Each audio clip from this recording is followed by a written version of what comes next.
안녕하세요. 당신의 삶의 여백을 아름다움으로 채워줄 인생화첩입니다. 오늘 함께 나눌 이야기는 떡 하나 때문에 입을 열지 않은 어리석은 부부에 대한 것입니다. 옛날 고집이 센 부부가 있었습니다. 어느 날 그들에게 떡 3개가 생겼는데 부부는 각자 1개씩 먹고 마지막 1개가 남았습니다. 남은 떡을 차지하려는 욕심에 부부는 어리석은 약속을 합니다. 끝까지 말하지 않는 사람이 이 떡을 먹기로 하자. 떡 하나 때문에 그 부부는 종일 입을 열지 않았습니다. 밤이 되자 그들의 집에 도둑이 들었습니다. 도둑은 집안의 모든 재물을 보따리에 쓸어 담기 시작했습니다. 부부는 자신들의 소중한 재산이 도난당하는 것을 눈앞에서 보면서도 말하지 않고 가만히 있었습니다. 도둑은 그들이 말하지 않는 것을 보고 더욱 대담해져 남편이 보는 앞에서 부인을 범하려 했습니다. 이 극심한 모욕과 위협 속에서도 남편은 침묵을 지켰습니다. 마침내 참다 못한 아내가 도둑이야 하고 소리치자 이 소리를 들은 남편은 기이하게도 승리감에 찬 표정으로 떡은 내 것이야 라고 외쳤습니다. 놀란 도둑은 훔친 물건을 짊어지고 도망쳤습니다. 이 이야기를 들은 사람들은 부부의 어리석음의 실소를 금치 못했습니다.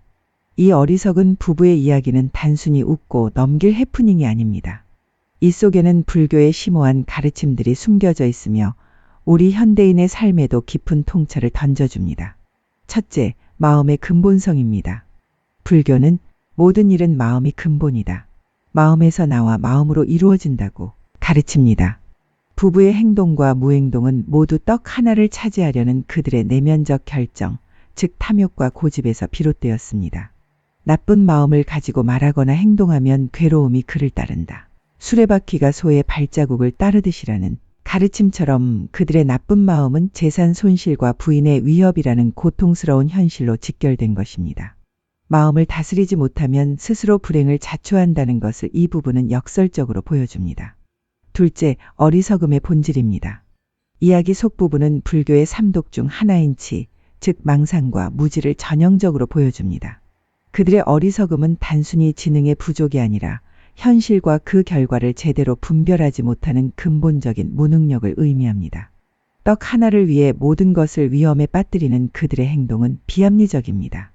특히 남편이 엄청난 손실을 겪은 후에도 떡은 내 것이야 라고 외치는 모습은 어리석음의 극치를 보여줍니다.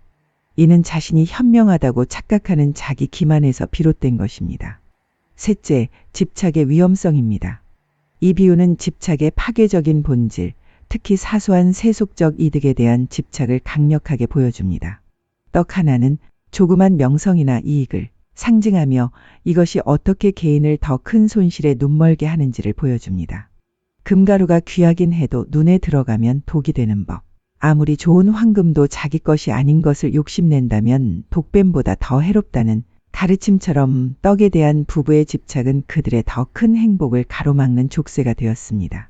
사소한 집착이라 할지라도 고집스럽게 붙들면 엄청난 고통과 손실로 이어진다는 것을 이 이야기는 경고합니다. 넷째, 업보와 필연적인 결과입니다. 부부의 고통은 무작위적인 것이 아니라 그들의 선택의 직접적인 결과입니다. 불건전한 정신 상태에서 비롯된 행동은 필연적으로 그에 상응하는 결과를 낳습니다. 뿌린 대로 거두리라는 원리처럼 그들의 고집스러운 탐욕이라는 악한 마음은 무행동이라는 악행으로 이어졌고 이는 결국 괴로움을 불러왔습니다. 심지어 불건전한 상태에서 비롯된 수동적인 무행동조차 부정적인 업보를 생성한다는 점을 이 이야기는 강조합니다. 다섯째, 무상과 소유의 환상입니다. 부부의 재산이 도둑맞는 과정은 모든 형성된 것들의 덧없는 본질, 즉 불교의 무상 원리를 강조합니다. 떡 하나에 집착하면서 다른 모든 것을 잃는 것은 덧없는 세속적 이득에 대한 집착의 어리석음을 보여줍니다. 재행무상이라는 가르침처럼 모든 것이 끊임없이 변화하며 영원히 소유할 수 있는 것은 없습니다. 부부가 작고 덧없는 물건에 필사적으로 집착하면서 더 큰 재산과 심지어 육체적 안전의 무상함을 외면한 것은 현실에 대한 심각한 오해를 보여줍니다. 진정한 안정과 행복은 외부의 덧없는 것들에서 찾을 수 없다는 불교적 관점을 이 이야기는 강화합니다. 백류경의 떡 하나 때문에 입을 열지 않은 어리석은 부부 이야기는 피상적인 이득과 자아에 의해 움직이는 현대 사회에 깊은 울림을 줍니다. 우리는 이 비유를 통해 우리 자신의 삶을 돌아볼 수 있습니다. 첫째, 현대 생활 속 잘못된 우선순위입니다. 부부의 떡 하나는 현대의 다양한 사소한 집착에 대한 은유로 볼 수 있습니다. 사소한 직업적 경쟁, 끊임없는 소비주의 또는 과거의 불만을 놓지 못하는 무능력 등이 이에 해당합니다. 이러한 작은 집착들은 정신적 평화, 진정한 관계 그리고 전반적인 삶의 질에 더 큰 손실을 초래할 수 있습니다. 우리는 어리석은 부부처럼 떡을 얻는데 너무 몰두하여 우리의 진정한 재산인 건강, 관계, 진실성, 마음의 평화, 윤리적 타협, 개인의 퇴보를 보지 못하고 있는 것은 아닐까요? 둘째, 고집과 자아의 함정입니다. 부부가 말을 거부한 것은 고집과 사소한 경쟁에서 이기려는 욕망에서 비롯되었으며 이는 불교의 자만, 즉 교만, 오만, 거만 개념을 반영합니다. 현대인들은 종종 자신의 의견, 자존심 또는 인식된 지위에 집착하여 해로운 결과로 이어질지라도 잘못을 인정하거나 적응하기를 거부합니다. 남편이 마지막에 떡은 내 것이야 라고 외친 것은 아내의 안전보다 떡을 차지하는 자존심이 더 중요했음을 보여줍니다. 불교에서는 자만을 질병으로 묘사하며 남을 깔보고 자신을 높게 평가하여 반성함이 없고 쉽게 우쭐거리는 마음을 가진 자를 비판합니다. 진정한 힘은 고집스러운 입장을 고수하는 것이 아니라 더 큰 선을 위해 언제 양보하고 언제 말하며 언제 행동해야 할지 분별하는 지혜에 있음을 시사합니다. 셋째, 마음챙김, 지혜, 윤리적 행동의 함양입니다. 이 비유는 마음챙김 알아차림과 지혜의 함양을 암묵적으로 촉구합니다. 부부가 점증하는 위험에 대한 알아차림이 부족하고 상황의 지혜를 적용하지 못하여 파멸에 이른 것처럼 우리는 자신의 내면적 동기와 외부 상황에 대한 예리한 인식을 개발해야 합니다. 사소한 집착이나 잘못된 서원에 마비되지 않고 지혜와 용기로 행동할 것을 옹호합니다. 악한 일은 자기를 괴롭히고 행하기 쉬우며 착한 일은 자기를 편안하게 해주지만 행하기가 어렵다는 점을 상기시키며 적극적이고 지혜로운 미덕의 길을 선택하도록 촉구합니다.